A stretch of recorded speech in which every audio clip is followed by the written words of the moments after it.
ആരാണ് ദൈവത്തിന് പ്രിയപ്പെട്ടവർ? ഹായ് ഫ്രണ്ട്സ്, നമസ്കാരം. അപ്പോൾ ദൈവത്തിന് ആരാണ് പ്രിയപ്പെട്ടവർ എന്ന ചോദ്യത്തിന് ഒരു ഗുരുവചനമാണ് ഞാൻ പറയുന്നത്.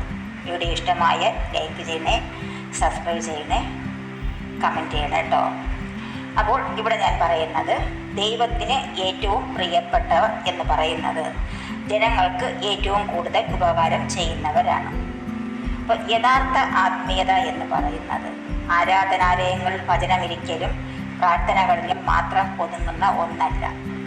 സാമൂഹ്യ വിഷയങ്ങളിൽ ഇടപെടുന്നതും മറ്റുള്ളവർക്ക് വേണ്ടി സംസാരിക്കുന്നതും മഹാപുണ്യമാണ്.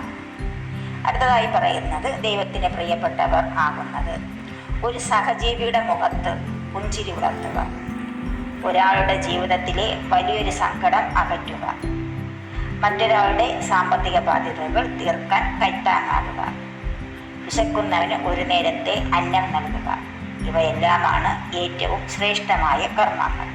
അല്ലാതെ ഒരു 5 തലമുറയ്ക്ക് സമ്പാദിച്ചു വയ്ക്കുന്നത് ഒരു നല്ല കർമ്മം അല്ല.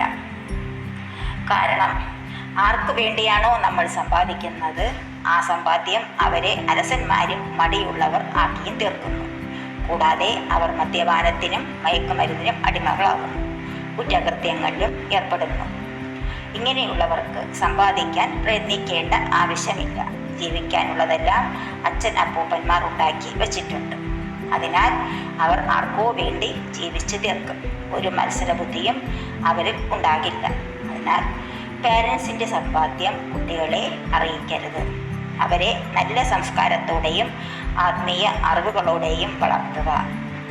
അവരൻ്റെ ആവശ്യങ്ങളെ സ്വന്തം ആവശ്യമായും അവരുടെ വിഷമത്തെ സ്വന്തം വിഷമമായും കാണാൻ അവർക്ക് സാധിക്കണം.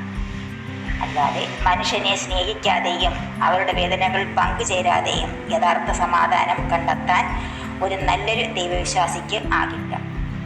തന്നെ പോലെ തൻ്റെ അയൽക്കാരനെയും സ്നേഹിക്കുക എന്ന യേശുക്രിസ്തുവിൻ്റെ വചനം നാം ഏവരും ഉൾക്കൊണ്ട് ജീവിക്കേണ്ടത് കാലഘട്ടത്തിൻ്റെ ആവശ്യമാണ്.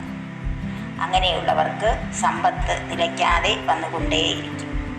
നിങ്ങൾക്കെല്ലാവർക്കും നല്ലൊരു ദിനം ഉണ്ടാകട്ടെ എന്ന് ആശംസിക്കുന്നു. God bless you.